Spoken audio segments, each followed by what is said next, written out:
Hi there. Welcome to Life Between Coasts, the podcast where we discuss your personal journeys connected with synchronicity. So grab your coffee, light a candle, and let's begin.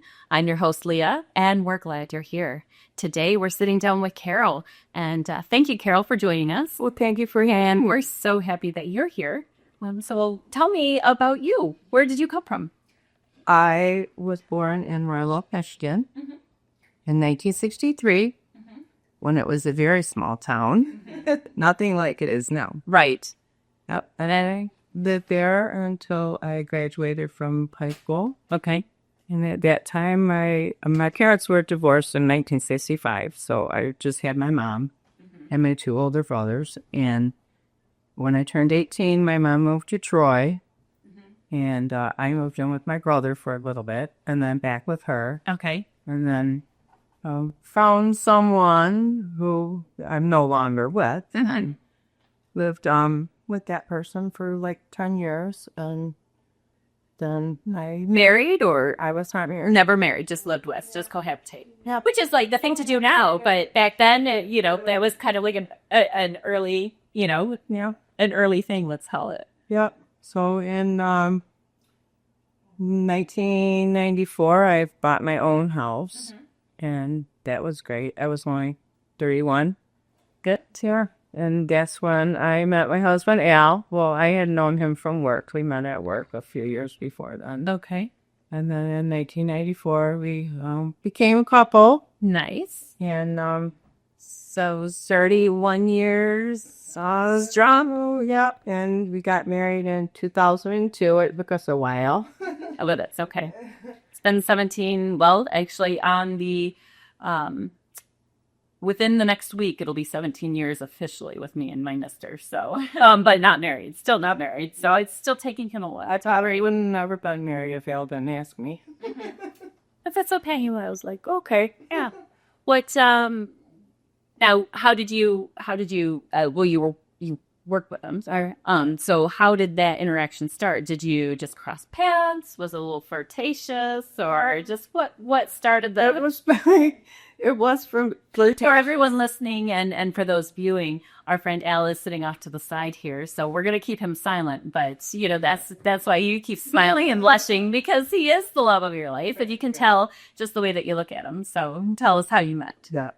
Well, we both worked for A&P. Al worked there since 1970 something. I started in 1986. Okay. And in 1990, they opened a store in Rochester, and we both ended up working at that store. Okay. And I worked nights, and Al worked during the day. And after a few years, someone was following me around when they got off their shift at midnight, and I was working still. Yeah, just hanging around. Said, hey, Yep. just talking and casual conversation. Yeah. And that usually, that's what starts that foundation, is getting to know people and getting to the ins and outs of various things. So what's the first thing that attracted you towards Al? I'm not really sure. Well, think about it. I know that my mister, when I first met him, let me say, I always joke that I use the term stalked, but that's not a good term to use, because that's not what happened, but he wanted to take me out for a year, and I wouldn't go out on a date for him. So every time there was a party, or there was something, and I said this in a previous episode, a friend, a person that, I call him a friend, but he's more an acquaintance, because, we're not besties or anything, but that means that's who I cleaned carpets with. Yeah. And, he would be the one that instigated. He was the matchmaker. So if he knew I was coming out to a party, or if I was going to meet those guys, or if I was going to be somewhere, he would call my mister. Hey, Leah, I'm going to be there. So he was pushing it, but for about a year, I wouldn't go out with him, because I viewed him as being, quote, a player, let's say.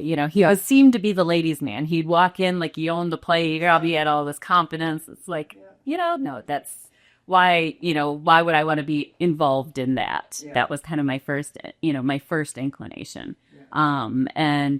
But I'm much more happy now that I was able to open the book and actually read that first chapter and start to help develop the story, and what we've contributed together. So there's a lot of fun there. So what do you think? What do you think the first thing? Was it just the conversation? Was it funny? He was very quiet, and yeah, but he was funny. He liked to have fun, and he would open up a little bit, but he was quiet. I think once we got together, I got the real Al to come out, and then you couldn't get him to stop talking. Right. And that's good.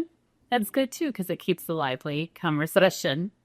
But yeah, I don't know. I think we were both kind of physically attracted to each other at the beginning more than anything. Yes.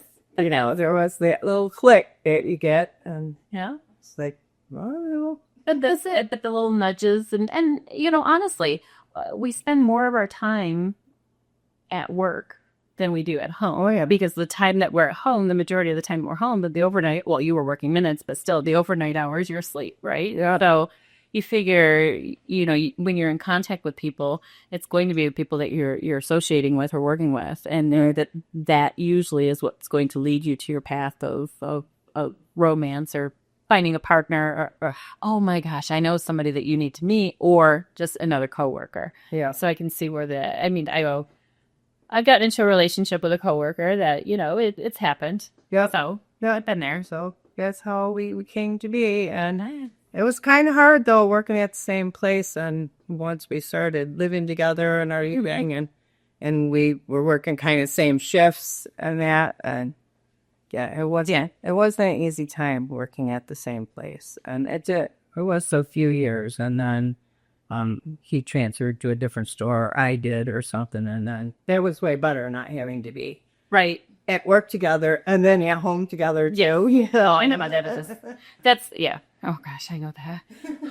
Well, I mean, because when you're self-employed and the things and the things that we've created, like with the, you know, things that we've done personally, I work with my mister as well. So it is frightening. I mean, in fact, Friday night, he was calling me about something, but I'd said all day Friday, I have all day for you.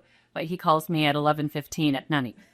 And I'm up with him until almost 2 a.m. going over the things that he needed to go over, you know, but I'd given him all day, and now it wasn't until the very end that he called me, and I was frustrated, and I hung up on him 3 times. He's so like, why did you do this to me?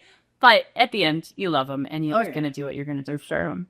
So sure. Now, what other things do you do? What are you interested in? What am I interested in? Well, right now I'm interested in gardening and growing vegetables and flowers and all that in the summer. I like that. I like to do crafts. I've been doing some stuff with Conservation District and Kalkaska lately. Okay. I go with them when they do river cleanups to clean up the garbage. I clean up garbage on the side of the roads with them. And anytime they have like a learning event, I've gone to foraging, learn what I can eat out of the woods. So yes, fun stuff like that. Yes. So that's kind of my little buddies on the side that I've got to know since I haven't been working. Right. So now because you're both mostly retired at this point, right? Right. And so you're just enjoying life and of course your animals. Right. So that's another big thing, the shared love of critters. My animals, I never had kids, so I've always had dogs and cats, and I love my animals. And you treat them just like children. Same way that I do. Yes, because we're in the same boat on that one. So that's a big connection point with us. But I remember, the stories about, you just going over to the shelter just to walk the dogs and just participate and volunteer and do what you could do. And then you would, watch if I see that, was it Millie? Millie. Yeah. No. Yep, Millie. If I see her one more time. Yeah, they had her picture in the paper up for adoption, and she was at the shelter for like 3 months. And I said, we had 2 dogs already at that time. And I said, if her picture is in the paper one more time, I'm going to go get her. Well, there she was. And I went and got her, and she's been a handful. She's a hound dog, and she barks like a hound. She barks like a hound dog, and she misbehaved like a hound dog until now she's old.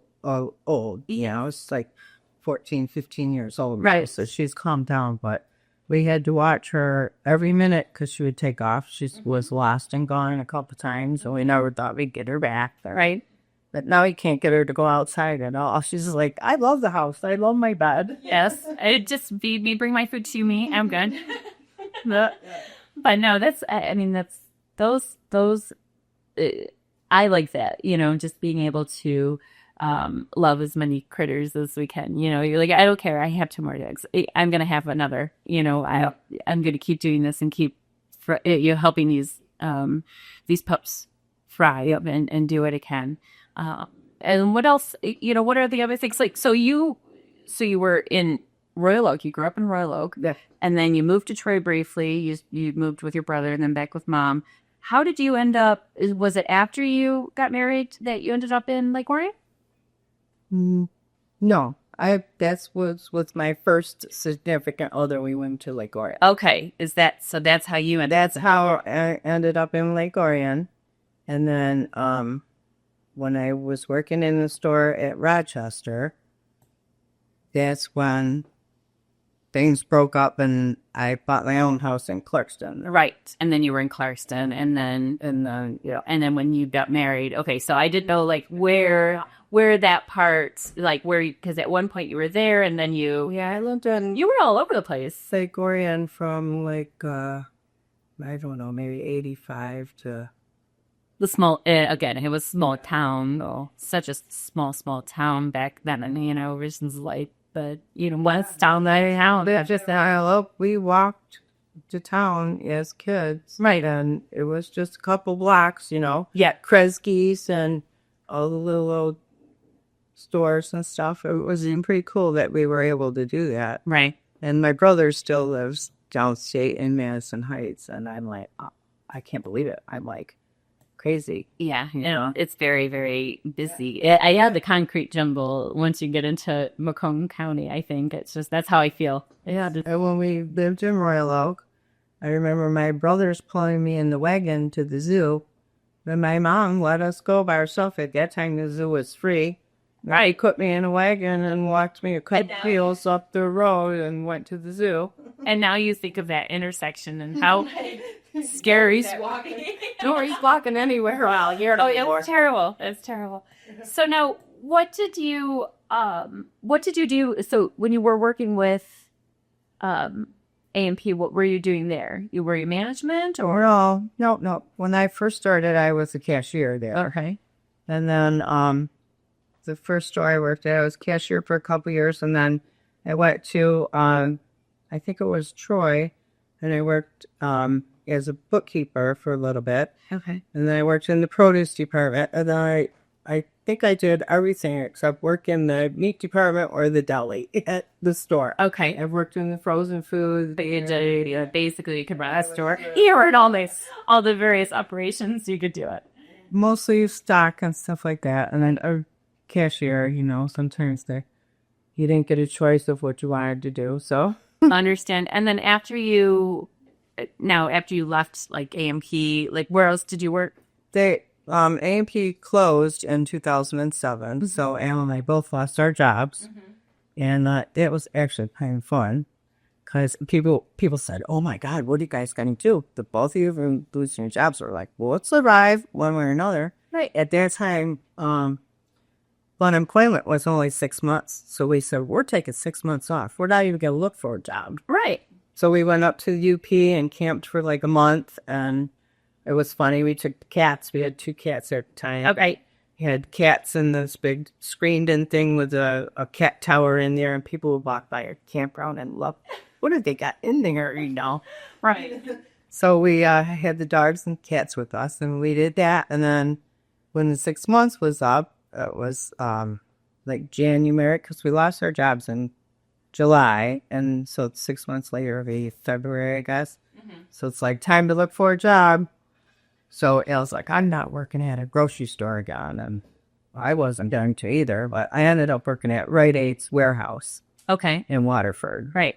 And I got a job there, and a couple weeks later, Al got a job at working for Dollar General as a manager there. Okay. So, yeah, we survived, and we did actually better than we did in all those years working for A&P. Yes. So it worked out perfect. Absolutely. But it also, I think, it gave you a moment of surrender, perhaps. Yeah. You know, you say, okay, well, we've got unemployment, we've got this. As long as we can to have the bills covered, we can do this. Yep. It's kind of like you just throw your hands up and say, this. We were like, we're taking a vacation until I figure out what happens after that. Because after you dedicate yourself for a period of time to a company or whatever it might be, there is that transition period. And you have to redefine yourself at times. And whether you want to be in the public eye or not, or, working for a corporation or not, or where in that corporation, and you knew that you didn't want to work under the same roof again. So, I mean, at least you had that. So you know that part. And the warehouse is still thriving, I think. No. No, they closed that. Oh, yeah, it's Rite Aid. I'm thinking CVS, but no, Rite Aid is totally closed. Yeah. Well, yeah. So, yeah, you would have worked out yourself on a job again. Picking companies A&P, they were bought by Farmer Jack, right? And then they closed it all. Yeah. So, I mean, all these little companies that you just remember way back when. I remember the A&P. And you just think about everything that you'd seen and whatnot. Doesn't have to go super deep or anything, but every time, and I see the paw prints on your mug here, every time you lose a pup, right? Yeah. That poem, they take a piece of your heart, so it's like, how many dogs have you had in your life? How many cats, how many because we keep just loving and thriving and keep doing this to ourselves. But it's just like, is that like one of the hardest things? It's like losing a child. It's like, what do you think? I mean, it's always sad, but you get used to that. They only have a certain lifespan. Right. So you're only going to have them for that long. And then I guess just makes it okay because I can rescue another one. Right. Like Millie, she's on her last legs. Right. And that's going to be really hard, but it happens. They only live so long and you get used to it after so many years. Not like when you have a child and they outlive you and stuff. You know how that is. Yeah. With your animals. But right. But like you just said, though, you get to rescue another one. That's right. And so that helps you to keep that motion going forward. So every time it's always rescued. And whomever, I have friends that have spent money on animals. And I'm like, I just go get them. And it was funny because when I was working in Kalkaska at the recycling center, I was a county employee.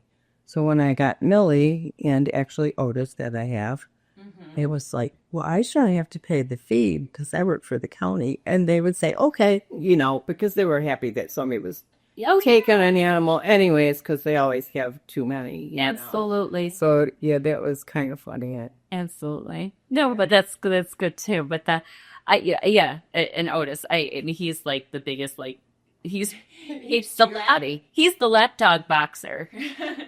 He thinks he's a lapdog, but he's not.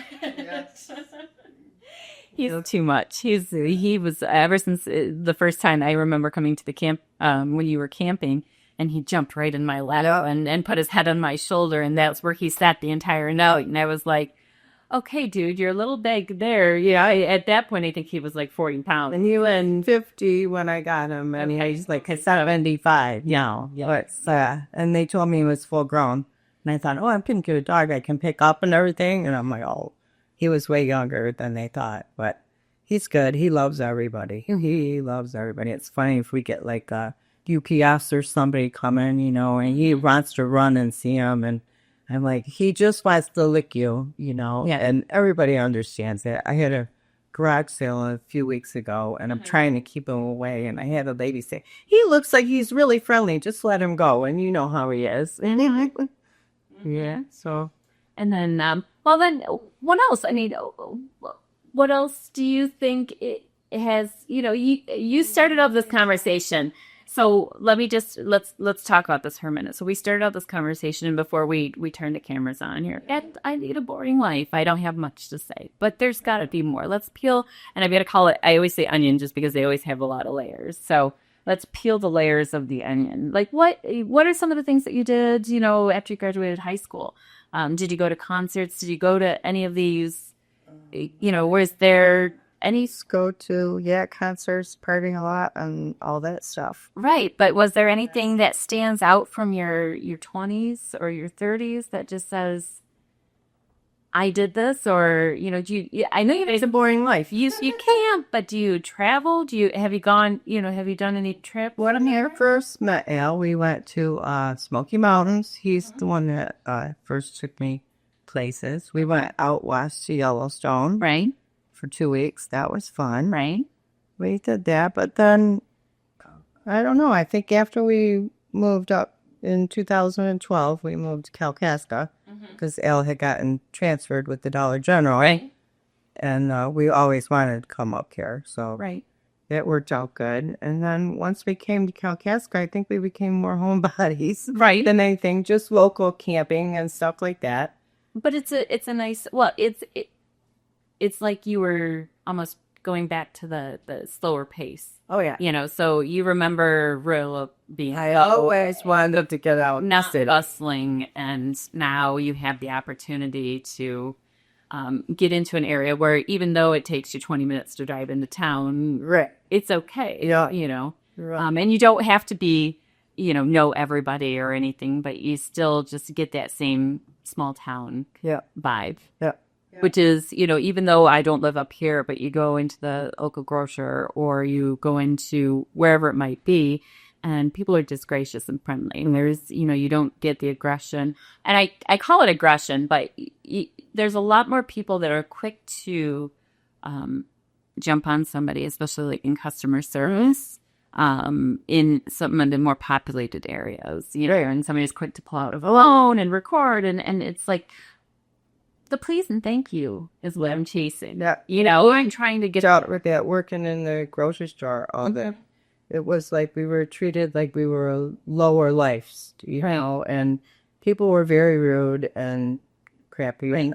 I'm always super nice to people in the store because we dealt with it, It's like, why do you have to be so mean? And, being a cashier or whatever, it's not your fault. You don't run the place. Right. But they think you do, so then you get bad to do. And how do you think, what's from your perspective, having been a recipient, through years and things of just being in customer service when you're dealing with people like that? What do you think? What do you take away from that? It's like you're nice. Oh, yeah. You make sure to be doubly nice to people because you've been there. Yeah. So how do you find the reaction? What's the reaction like that you should do versus what you want to say? So if somebody's like being aggressive or mean or whatever, what would your response? You're just such a nice person. It's hard to see like you stand your ground. Oh, I didn't tell somebody off, but. Actually, I used to when I was younger. Okay. Way more. Right? Yeah. Once I reached maybe my 40s or something. That's when you went way back a little bit. Yeah. Quit being so mean, right? Well, and it's not being mean. I always say mean because with women, and I said the word aggression, but it's not necessarily aggression because I think it's the word assertiveness. We have to be a little bit more assertive. But people mistake assertiveness from a female and to being like more aggressive or insert the B word or whatever. And I think that there's a lot of like name calling, especially in social media, about things like, I don't know, some of the different terms, and I don't want to get them wrong or misuse them, so I'm not going to say them out loud, but just how they describe women who are assertive or advocate for themselves. Yes, some people push it too far, but there is a certain degree that we have to learn, but also still using grace and keeping peace and being kind. And all of those elements, I think, can factor in, but we just have to make the conscious effort to do it. Right? Right. Yeah. Think? Oh, yeah. Maybe. It's true. Yes, that is true. So, but what else? So let's see here. So now you live here in Kalkaska. You moved up here, you said in 2012. And so that was right coming out of like the recession, let's say, of this country. That's when the country was really rebuilding from a financial mess, right? From the mortgages and things like that. And now, did you guys kept your house? We kept our house, and it was funny when we bought the house up here. Al had gotten a job, so we got the house, and my mom was sick with cancer. And so he moved by himself for a few months, and I just went back and forth for a while. And I remember telling her, we're going to keep the house in Clarkston in case we get old. And she said, you're going to get old. In case we do. When we get old, we're going to keep the house. I like that. Yeah. Just in case we go. Yeah.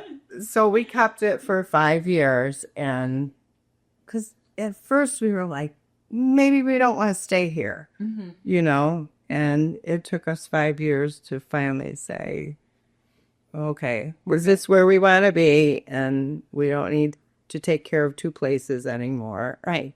So, yeah, we sold it after 5 years of living up here. So that would be 2017. So as of 2017, you were 100% committed and here. And that's good. Now, what are some things that you still haven't done that you want to do? Now that, so 2017, so you sell your house downstage, you're up here permanently, you have the love of your life, you have all your critters. You are a homebody now, but, what, outside of being a homebody, what are some of those things that you want to do? I mean, is there anything on a bucket list that you just haven't seen that you just want to do? I have been thinking about a bucket list lately. I don't know. The last couple of years has been kind of rough. Al was sick for over a year and had medical issues. And so this year now we have Millie. So it's been a couple of years of just kind of being in limbo. Right. And, we haven't gone camping in 2 years. Right. Because of stuff going on with illness and stuff. So things are getting better, though. Al did. He's all in good health now. Excellent. So, yeah, this year we're just waiting to see what Millie's going to do and venture out again. We went downstate a couple months ago and stayed at her friends and took her. And, yeah, she didn't have a good time. We took the camper and she couldn't get in and out of it good. And so we just decided this summer, I guess we're just going to hang out for her. Hang out for the dog. It's like a kid. You can do it. And normally, and I agree with about the adoptions, making sure that we're always, adopting out of the shelters and things like that. And normally it's what I do as well. And I hate to, say that I got myself a bougie dog, but no, I did just because you know what it is. It's the loss. After Winston died of cancer, it was just like, I don't want another pup that's going to have that so soon, And so I did do that with him, specifically just because he doesn't have a predisposition for even hip dysplasia, And this boy loves to run, jump, and catch, and and he's just a beautiful little critter, and not to even have that kind of predisposition, I'm like, I hope you live forever. Right. But that's just the care and the love that you put out for, to give them the best life possible is so important. Yeah. And, I always think of Betty White, she didn't have kids, but she was always constantly dodging. I knew that about her. She didn't have any kids either. She married, the person that she married, I think she was probably the second or third spouse. But yeah, never had kids, and she was focused on her career, but she took care. She was the animals. Yeah, it was the adoptions. So I always like to think that that's how we're going to be remembered. Through all the animal lives that we're saving, because that's big. Now, what with your mom? When did she pass? In 2012. Okay, so just same year. Yep. So when you moved up here, he's correcting you now. That's right, in July of 2012. Okay. Okay, I will tell you kind of a weird thing. Okay. My mom was born on her dad's birthday. Okay. April 10th. Mm-hmm. My mom passed away on July 29th, 2012. After that all happened and stuff. And I think I came up here and my brother had called me and said, do you know who died on July 29th? My grandpa, her dad. She was born on his birthday and they both passed away on the same day, 20 years difference. Wow. There's numbers and There's things. there's things. Yes, yes, yes. So all of that does play in because that, the connection. I mean, well, the established connection, just being born on his date, that was key right there. But Yeah. just to live her life, Still kind of gives me chills until they say it. it does. It is because, those are things that, those are no cause and effect. Nobody contributed to any of that. I mean, she wasn't holding out. I got to make sure I make the 29th, when you're at the end like that, you're not thinking of things like that. So for all of that to play out that way, that's really, and unfortunately, I always feel bad for people with October 4th because it's always been it's a big date for like anniversaries, weddings. October 4th, for some reason, is a perfect day for weddings. And that's the day that my mom passed and the day that Monty was actually born, my pup. But then I know probably 3 or 4 people have also gotten married on that day. So I'm like, happy anniversary. And you don't mean to be, hey, sorry, Destiny. But that's how you associate those numbers and things because now those 2 numbers are always going to stick out in your head. So you're always happy birthday, Mom, and then you're always going to remember, but you're never going to forget your grandfather either. Right. Yep. So that's crazy how things like that work out. Yep. Now you also have, you're also Eagles members, correct? Yep. So do you do any volunteers or anything with volunteering or anything with that? We have not. Not since we've been up here, but Al was when he was a trustee and stuff when we moved up here. We did more stuff with the Eagles, I think, when we lived downstate. Okay. I think we did a lot more stuff. So what are some of the things when you were living in Clarkson? Obviously, Clarkson's quite a little village town. Were you, a lot of volunteering and things through organizations like that? Just with the Eagles, pretty much. What did you down there? What kind of things did you do? Well, just because this time there would be a family adopted, that we would have a little thing for somebody that couldn't afford Christmas. So. Right. So I did a couple times organizing that, and because I don't think a lot of people know what the Fraternal Order of Eagles is, and I think it's other than they think, okay, if I join, it's cheap drinks. That's what a lot of people, so there's to be more to it than that, and it depends on what clubs you belong to, because some of them do a lot more than others as far as we're supposed to be people helping people, like I say, at Christmas time. Right. There's a family in need or something like that is what they're supposed to be about. Right. But it all depends on how many, a lot of places you don't get the people to volunteer. They just want to come in for fun, but they don't want to do the work, do the stuff that it should be.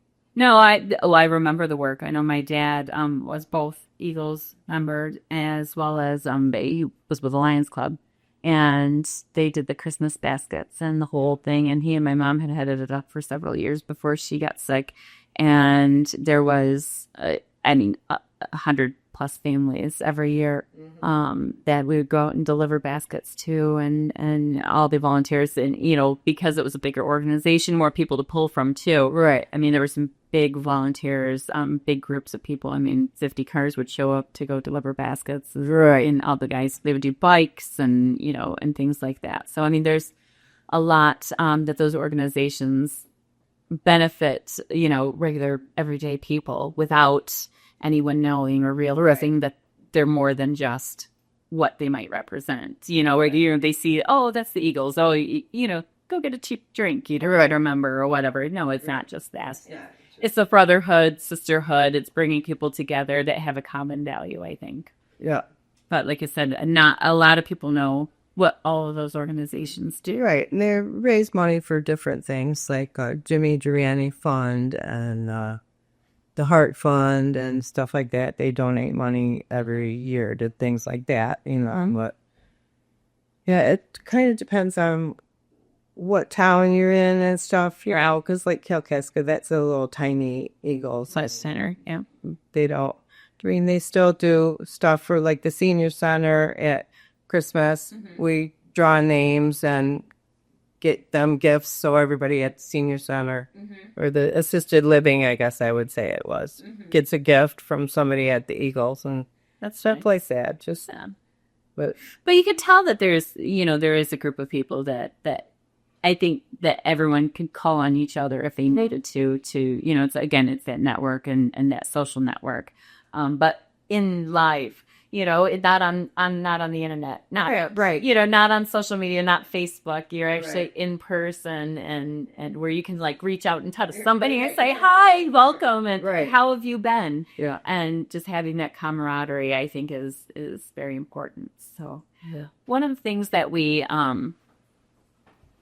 want to talk about, Conan, I had to adjust myself. My pant leg, I'm sorry, is tearing even more than it was. So I needed to stand up and readjust so I could do that because my leg was falling asleep just the same. Is that we, with all of the group and experiencing both sides of the state too, because that's a difference. When I started the podcast and developed the idea for Life Between Coasts, I was using both the country and the state of Michigan as part of that balance of what the meaning of life between coasts was. And so part of that is, obviously we have the Pacific and the Atlantic, so we look at the country from that side. But if you look at Michigan, we also have Lake Michigan, Lake Huron, and then, of course, southeastern Michigan, where we get into Erie, of course, Ontario and Superior in the north. But the differences between the areas in Michigan, so from southeastern, from Royal Oak, Troy, Lake Orion, Parkston, those areas to moving up here. I mean, what have you found? Because there's a little bit of a culture shock going from busy, busy, busy, come up here to where 20 minutes is your typical drive into a town just to go to the grocery store. So if you forget milk the night before, you're pretty much going to roam it out. Yeah. You're now running out later. Right. So what was your initial, when you were first moving up here, what was that? Was like, oh, finally we're here. It was, So you were able to just release out, because some people I think move up here and get a shock. Like, no, I was not too slow for it was nice. So you were ready for it. Get out of the city. Yep. Mm-hmm.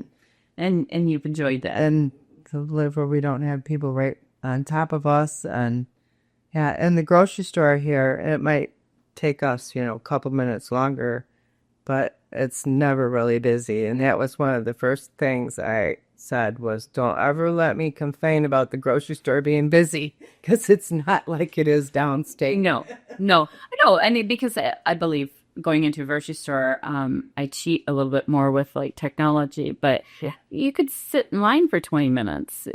Waiting to check out, and here your first wait is maybe 3. And it's always a joyful experience because usually the person you're talking to, the cashier behind the counter, because that small population. So it's a familiar face. And they all know I said the family here in Kalkaska. They yeah. Well, we'll make sure that they definitely know you and watch this episode. And maybe we can get somebody there to come on, too. So you never know. Because that's how we grow our network. Because, obviously, like I said, the differences between the two sides of the state, it is a difference across the board. And then there's, just the people. But everybody has a story. Everybody has something to say. And I think just the more that we can tell those stories and connect people, that's the important part, don't you? Yep. So one of the last questions. Now, I think I mentioned it to you before, but not today. So I'm going to see if it comes out in your head. You like music, right? Mm-hmm. And what would you, so one of the projects that we do is we have what we call is the Anthem Project. And so the Anthem Project, what it does is we're trying to collaborate and get people to add their song, what your song is. What's your anthem, your personal anthem for you? I don't really know that I have one.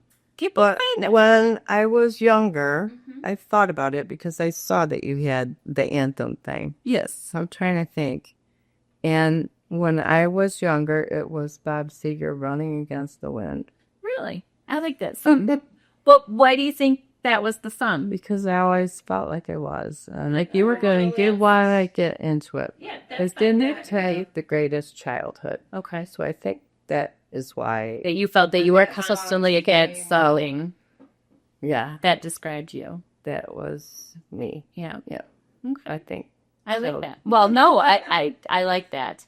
And, eventually maybe we'll learn the meaning behind it, but that's okay. Not today. But I really appreciate you coming on. And I think that this has been a fabulous conversation, and hopefully, there's more to come. Yeah. There's more stories that we're going to make, more history, more, there's more memories, and just being in the moment and being present, and loving the people around us, because I do love it up here. This is I do refer to this as, somebody said to me, I had to get my license and to pick up an order, and they looked at my license and they said, "Oh, you're far away from home." And I said, "Well, my parents have owned the house up here for 20 years. My dad's been coming up here for another 20 years. So I've been coming up here since my teen. We would come up like at 12, 13 years old. He'd take me snowmobiling on the trails, and I'd learn how to do all of that." And I said, "So really, I look at this place as my second home. So yes, I live in Ypsilanti, but this would be my home, because this is where my parents, the last place that they bought together, and this is where the last place my dad lived, so this is my home. And so that's where I like this place." So thank you again for joining us on this week's episode of Life Between Cups. So please remember to like, share, and subscribe to grow our community of listeners. We'd like to thank Carol today for joining us, and we hope you have a great week. And until then, bye-bye.